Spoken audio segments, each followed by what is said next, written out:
Welcome to the Windows Computer and Technology channel. And, I see a lot of comments of people that say, well, with Windows now with minimum requirements and making my 7 or 8 year old computer obsolete, I'm moving to a Mac. Well, here's a reason not to move to a Mac. And today, actually on July 31st, Apple did announce that these computers from 2015, 2016 are put into the vintage or obsolete mode. That means they're not going to be compatible with the next operating system.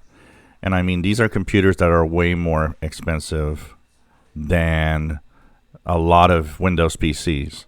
So for anybody that thinks that Microsoft is, being a bad player, look at Apple, what it does with its old machines.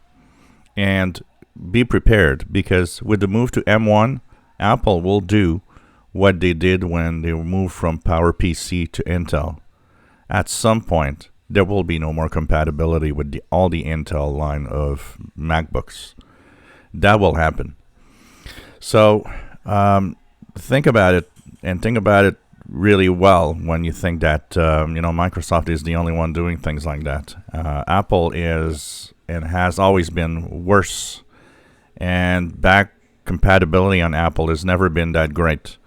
That's why I had 2 MacBook Pros, and I will never buy Apple products again, personally.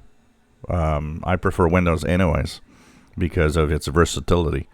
But these are the ones that are now put into the vintage, as they call them. MacBook Pro 13-inch 2016, MacBook Pro 13-inch 2016, 4 and 2 Thunderbolt ports. The 15-inch MacBook Pro of 2016, an iMac 21.5-inch of late 2015, and the iMac 27-inch Retina 5K, late 2015.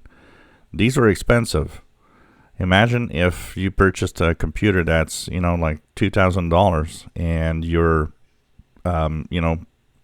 reaching end of life after 7 years.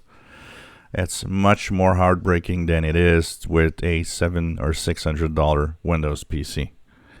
So think about it twice, because these are things that are happening, and it's not true that Apple is, better. It's not, and it's doing the same thing.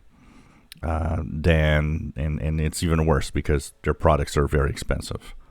If you enjoy my videos, please subscribe, give us thumbs up. Thank you for watching.